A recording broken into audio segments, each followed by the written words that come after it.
To be honest, I think that those little Duffer kids are so amazing and such geniuses, and I just think the story is extremely well and sophisticatedly told, and that it could really be about anything. It's just the way of telling it is so good.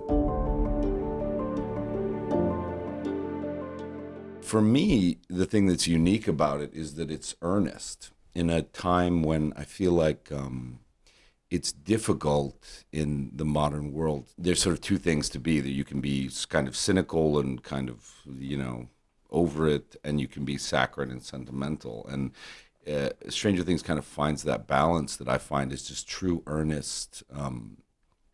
It's got a lot of heart and it's got a lot of soul to it. And I think that certainly, my character has a tremendous amount of depth and complexity and heart and soul. And like, he's a beautiful guy with obviously clearly a lot of flaws and a lot of issues. I think that's the reason why it touches people so much, is because they watch it and they really do feel deeply for the characters. 99 out of 100 times, kid goes missing. The kid is with a parent or a relative. What about the other time? What? You said 99 out of 100.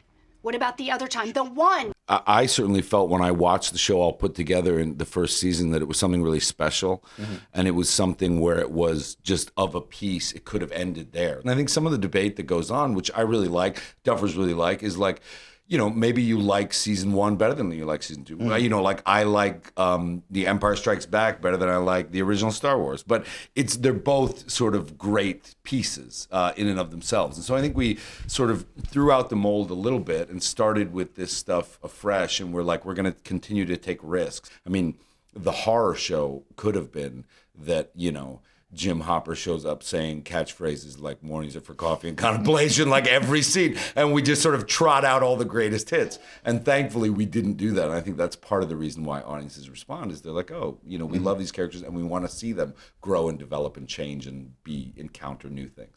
A shadow grows on the wall behind you, swallowing you in darkness.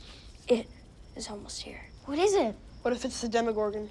Oh, Jesus, we're so screwed if it's the Demogorgon. It's not the Demogorgon. When we started season 1, they were just kids. Like, they had done maybe like an episode of this or that, but they weren't the sort of megastars that they are today. And so they were just weird kids. And for some reason, the Duffers create an environment on set where they can just be kids. And occasionally they'll do things that are horribly annoying, like fart during the middle of takes, things that like little children do, like they have hormones coursing through their bodies. And the fact that we didn't manicure them or didn't structure them in a certain rigid way, and we just allowed them to play, made it so special. And then for them to come back and to have the similar life that they have is kind of a testament to their skills as actors. I mean, they really are just good actors, I'm constantly impressed by them. And it's really interesting to see them grow, because, it's almost like you have a garden and you have like all these little plants, right? And then you start to see, the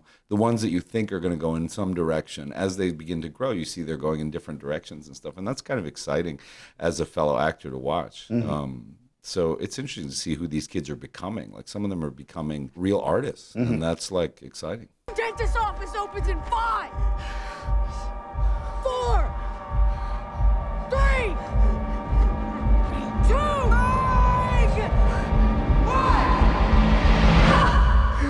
I think we're supposed to go into production around April. Right. We'll see, though. I mean, one of the things that's annoying for fans is that it takes us a long time to do them. Like, you probably won't get it till sometime in 2019. But also part of the thing is, like any good thing, they need time. And those guys work so hard. I mean, they just sit in their apartment and write for 12, 14 hours a day. And the scripts are so sophisticated, but that only comes with time. So the more time they take, the better the scripts are. And so that to me is the most important thing. So whenever they get them to me is good.